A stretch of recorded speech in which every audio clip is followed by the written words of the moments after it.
TWR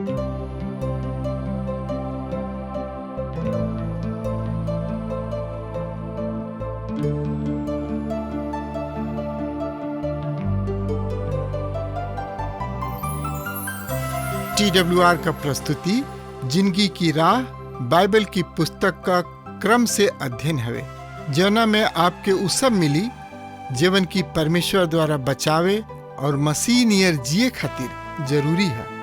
Bible ए बात के बुनियादी रूपरेखा के भी साथ रखेला कि एगो विश्वासी के दूसरे के साथ कैसे जिए के बा। जे यीशु के पाछा चलेला, कृपा करके देखी सुनी ताकि परमेश्वर आपकी जिंदगी का रास्ता बतावस। प्रिय मित्र, ए अध्याय के शीर्षक है कलीसिया के पहला आश्चर्य क्रम और पतरस के दूसरा संदेश। अबहीं तक हम देखनी है कि यीशु मसीह पवित्र आत्मा की मदद से चेला के द्वारा काम कर रहल बने। हम पवित्र आत्मा के दिन कलीसिया के जन्म के देख रहल बानी, जेकर कौनो पुनरावृत्ति ना होई। एकरा के दूसरा शब्द में कहल जाए दोहरावल ना जाई। कलीसिया के शुरुआत भइल काहे कि पवित्र आत्मा चेला सब के बीच में देहधारी पवित्र आत्मा चेला लोग में भर गइल। उ अपना प्रेम और समर्थ और आशीष से भर दिहले ताकि सेवा कर सके। जैसे प्रभु यीशु के जन्म के नइखी जा दोहरावत, वही तरी हम पेंतिकुस्त के अनुभव के भी नइखी जा दोहरा सकत। वही तरी हमने के पवित्र आत्मा के समर्थ के जरूरत बा। प्रिय मित्र, परमेश्वर के धन्यवाद हो कि पवित्र आत्मा आज संसार के दोषी ठहरा रहल बा और ओहन लोग के पाप कैला से रोक रहल बा। उ प्रभु यीशु पर विश्वास करे वालन के हृदय में बाड़न। अब हमनी के उनका के खोजे के जरूरत नहीं खे। हम ए अध्याय में एगो लंगड़ा आदमी के चंगाई 1 से 11 पद में और 12 से 26 पद में पतरस के प्रभावशाली संदेश के देखल जाई। एकरा परिणाम स्वरूप 5000 लोग प्रभु यीशु मसीह पर विश्वास कैले। तो आई ए लंगड़ा आदमी के चंगाई के बारे में पढ़ल जाओ। पतरस और यूहन्ना तीसरा पहर के समय में दुआ प्रार्थना करे खातिर मंदिर में जात रहन। त का होता तो रउआ हमरा संगे एकरा बारे में जानकारी खातिर अपन पवित्र शास्त्र बाइबल निकाल लिहनी। हाँ, तो ओह में देखी प्रेरितों के काम के किताब 3 अध्याय 1 पद एह तरी से बखान कर रहल बा। सुनी, हम पढ़ रहल बानी। पतरस और यूहन्ना सांझी के 3 बजे दुआ प्रार्थना के खातिर मंदिर में जात रहे लोग। प्रिय मित्र, इस समय सांझी के बेरा रहे जब याजक प्रार्थना के समय धूप देखावत रहन। लूका रचित सुसमाचार के पहला अध्याय में हम देख रहल बानी कि ठीक यही तरीके सेवा जकरिया कर रहल बाने जब स्वर्गदूत उनका के दर्शन देले रहन और उस समय दुआ प्रार्थना के समय रहे। ए तरी मंदिर में बहुते भीड़ लागल रहे इस समय में, काहे कि उस समय दुआ प्रार्थना के समय रहे। ऐसे और वहां एगो जवन की जन्म से लंगड़ा के ले आवल जात रहे, जकरा के उ मंदिर की द्वारी पर जवन की सुघर कहाला। ओहिजा उ लंगड़ा दुआरी पर बैठ के भीख मांगत रहे। ई प्रेरितों के काम 3 अध्याय के 2 पद में बखान भइल बा। प्रिय मित्र, उ जन्म जात लंगड़ा रहे। ओ लंगड़ा का हर दिन के इहे काम रहे, पेशा रहे, भीख मांगल। आवे जाए वालन से हाथ पसार के भीख मांगत रहे। प्रिय दोस्त, कतना विरोधाभास बा कि ए सुघर दुआरी से एकर बियाह हो चुकल रहे। आदमी त सुघर चीज त बना सकता, पर अपना आप के ठीक नहीं कर सकत।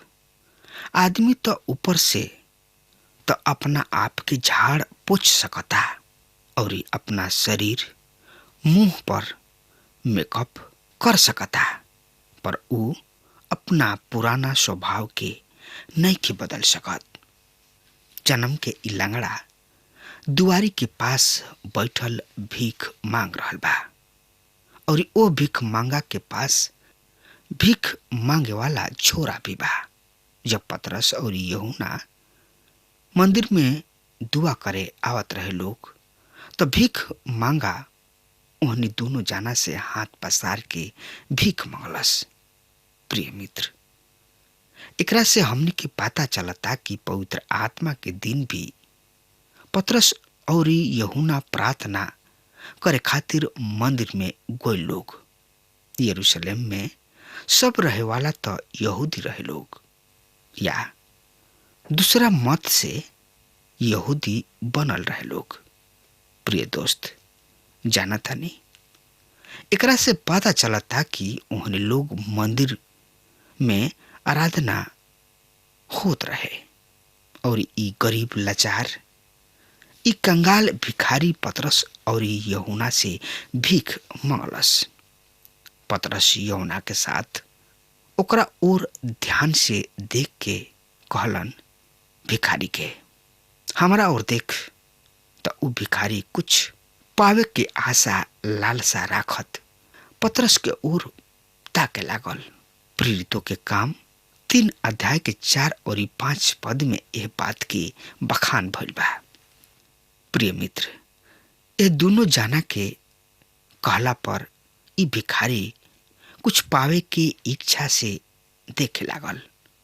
उ पूरा विश्वास कैलस कि कुछ जरूर हमरा के मिली।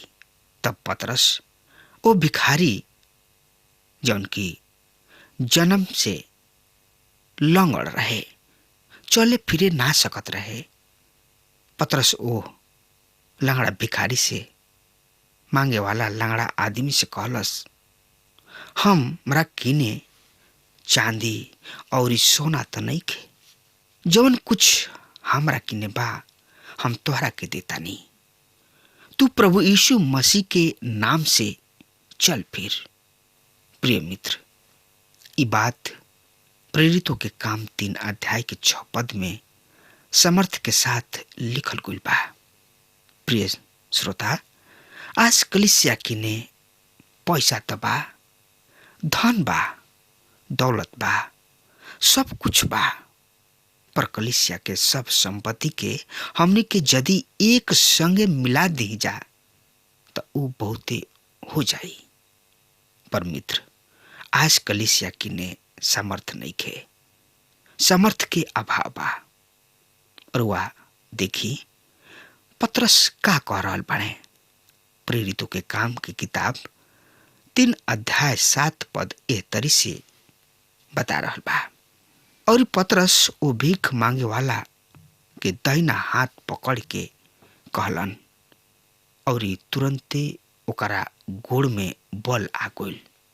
प्रिय मित्र, अब रउआ देखी डॉक्टर लोग का चिकित्सा विज्ञान के आधार पर ए आदमी के शरीर में भइल आश्चर्य क्रम के बखान कर रहल बने कि ओ भीख मांगे वाला के गोड़ में बल आ गइल और ऊ उछलल कूदल और ऊ उछल के खड़ा हो गइल और चले फिरे भी लागल। और ऊ भीख मांगे वाला आदमी जौन की जन्म से लंगड़ा रहे, ऊ चलत कूदत और परमेश्वर की स्तुति करत और लोग के साथ मंदिर में गइल। प्रिय मित्र, ये अध्याय बहुत ही रुचिकर और धन्यवाद देवे लायक बा। और वह ध्यान दे के देखी, पतरस एक खाली सड़क के राज के प्रचार करे लगले, काहे कि अब तक कलीसिया 100% यहूदी रहे। अब वहीं तक बहरी से कोनो आदमी भीतरी एकरा में नहीं के आ सकत। कलीसिया के शुरू यरूशलेम में यहूदी सब से भइल, एकरा बाद जगत के छोर तक जाता, पर अब वहीं तक यरूशलेम ही है और कोनो तरीके बढ़ोतरी नहीं के भइल।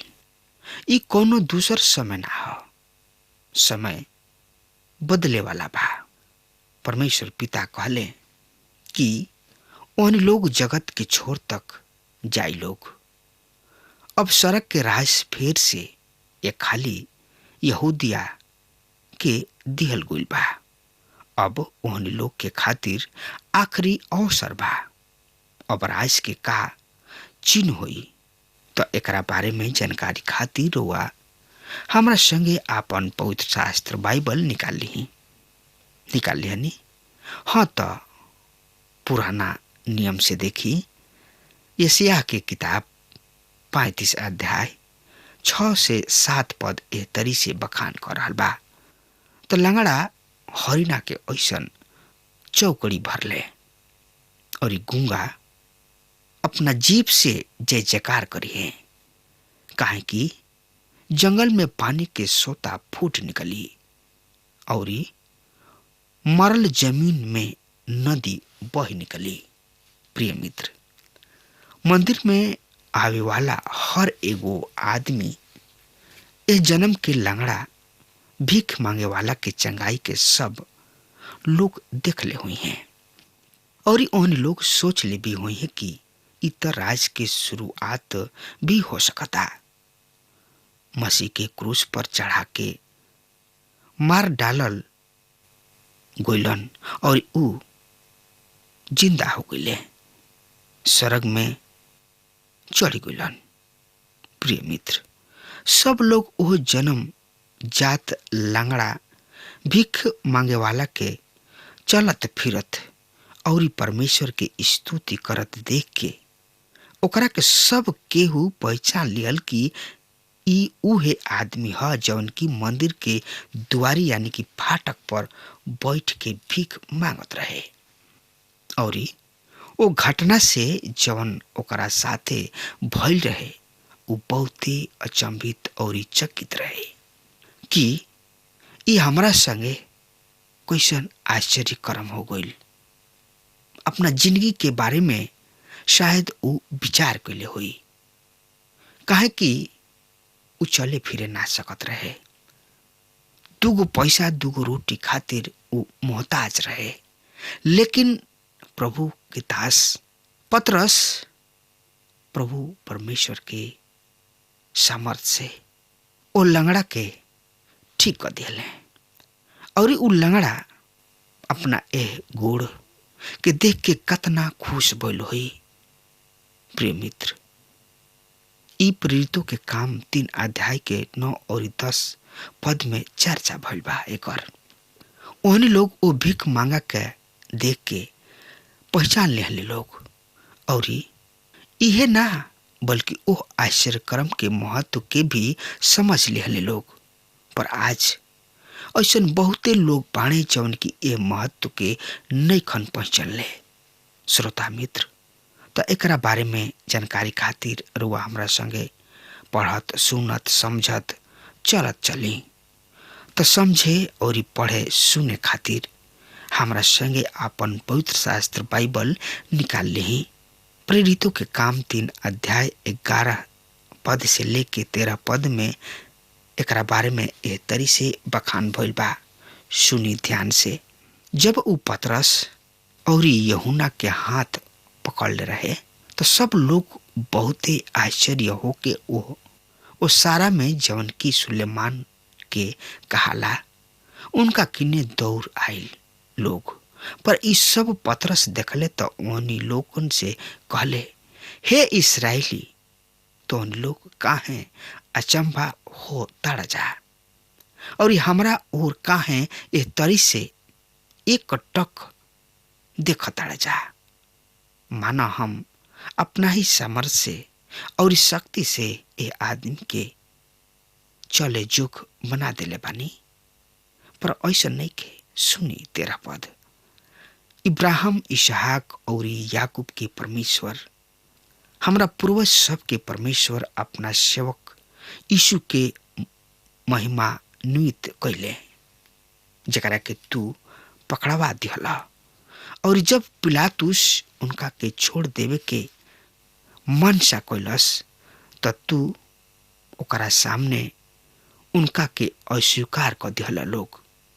प्रिय मित्र, ए पिछला सप्ताह में यरूशलेम में बहुते किस्म किस्म की बात हो रहा बा। उन लोग प्रभु यीशु के क्रूस पर चढ़े और पुनरुत्थान, स्वर्गारोहण और पवित्र आत्मा के दिन के देख ले रहे लोग। सही में ई का हो रहा बा? पतरस के प्रेरणादायक संदेश के साथ लोगन से कहले ए तरी से तो का कह रहल बाणे। तो हमरा संगे प्रेरितों के काम 3 अध्याय के पद पढ़ी। पर जब पतरस ई देखले तो उ लोगन से कहले, हे इस्राएली, तोहन लोग हमरा और ए तरी से काहे एक टक से देखताड़ा जा। हम अपना सामर्थ और शक्ति से ए आदमी के बना दियानी। प्रिय मित्र, ऐसा ना रहे कि पतरस अपना शक्ति से और अपना समर्थ से और अपना बल भुजा से वो भिखारी जन्मजात लंगड़ा के गुड़ दे दिले। अपना शक्ति से ना, लेकिन प्रभु यीशु के सामर्थ से कहले, हे लंगड़ा, हम तो तोरा के सोना चांदी तो नहीं की दे सकत, पर तू प्रभु यीशु नासरी के नाम से चल फिर। और उ लंगड़ा चले फिरे लागल। प्रिय मित्र, परमेश्वर के राउर ध्यान बा कि रउआ कहवा बानी। एकरा बारे में भी परमेश्वर जानताणे और वही स्थान पर परमेश्वर पिता रउआ से बातचीत करेलन। पतरस उन लोग के साफ साफ बता दिले कि ई आश्चर्य कर्म हम जवन कहनी हा, ई हमरा शक्ति समर्थ बल से ना भइल ह, पर ई आश्चर्य कर्म ई प्रभु यीशु मसीह के समर्थ से भइल ह। प्रिय मित्र, उ ओहन लोग के ध्यान पुराना नियम के ओर ले जाताणे। उ कहे वाला बाणे की ई उ परमेश्वर हवन और उनका ओर फिरब त बहुते भविष्यवाणी सब पूरा हो जाई। और ओ भविष्यवाणी सब के सुने जे यहूदी जानत रहल लोग। एहनी लोग में से एगो ह और हम दाऊद के घराना और यरूशलेम के रहे वालन पर अनुग्रह करे वाला और दुआ प्रार्थना सिखावे वाला आत्मा के उछलब। तब उ हमरा के, ताकि लोग अर्थात जे उनका के बेध ले बा और उनका खातिर ऐसन रोई लोग जैसे एकलौता बेटा के खातिर, और ऐसन भारी शोक करिहे जैसे पहिलौठा के खातिर करेला लोग। जकरिया 12 अध्याय के 10 पद में ई बात लिखल बा।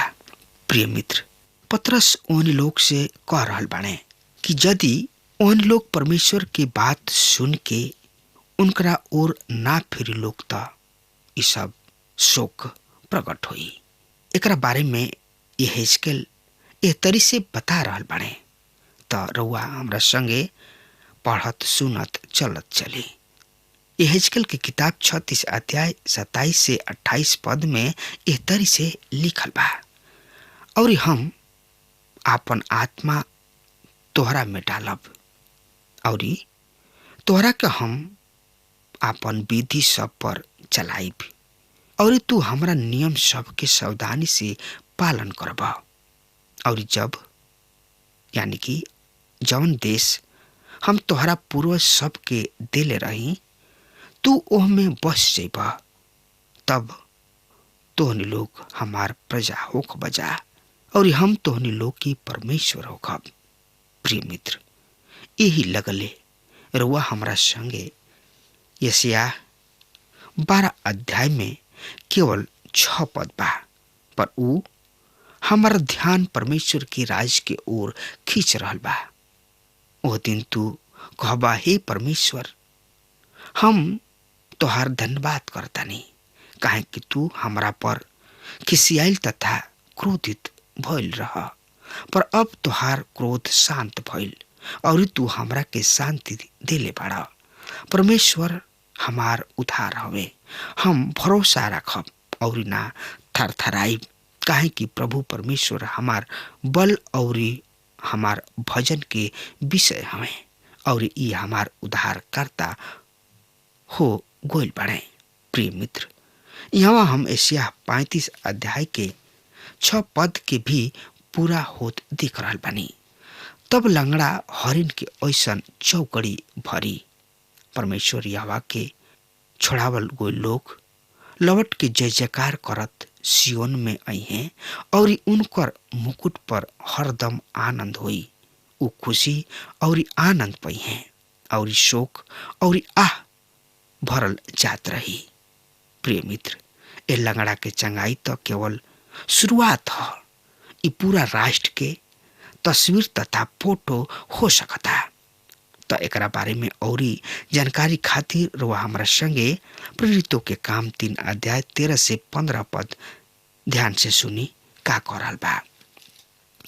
इब्राहिम, इसहाक और याकूब के परमेश्वर और हमारा पूर्वज के परमेश्वर अपना सेवक प्रभु यीशु मसीह के महिमा नियुक्त कैलन, जकरा के तू पकड़वा दिहल और जब पिलातुस उनका के छोड़ देवे के मनसा बनौलस त तू ओकरा सामने उनका के अस्वीकार कर दिहल लोग। तू ओ पवित्र और ओ धर्मी के अस्वीकार कर दिहल लोग और एगो हत्यारा खातिर तोहनी लोग विनती कैल लोग कि ओकरा के हमनी के खातिर छोड़ दिहल जाए, पर जिंदगी के कर्ता के मार दिहल लोग, जकरा के परमेश्वर मृतक में से जियौले जिंदा कर दिहले, जेकर हम गवाह बानी। प्रिय मित्र, कैसन अचरज भरल काम बा कि जन्म जात लंगड़ा के प्रभु यीशु मसीह के सामर्थ से गोड़ दे दिहल गइल। अगर प्रभु यीशु मसीह पर हुआ विश्वास करतानी तो रउओ संगे ई आश्चर्य कर्म हो सकता। प्रिय मित्र, अब हमार समय खत्म हो रहा बा, तब तक खातिर रउआ हमरा के आज्ञा देही। परमेश्वर रउआ के बहुते आशीष देस। आमीन। हमके विश्वास बा कि ई कार्यक्रम आप सब खातिर फायदेमंद सिद्ध भइल हुई। हम चाहतनी कि आप सब आपन आपन आशीष हमरों से बांटी। अगर आप सब के लगे बाइबल से चाहे आपकी निजी जिंदगी से कोनो सवाल होके चाहे कोनो समस्या खातिर प्रार्थना करावे चाहतनी तो हमारी फोन नंबर पर जरूर संपर्क करें। परमेश्वर आप सबके बहुत आशीष प्रदान करें और आज का दिन आप खातिर सुखद बनावें।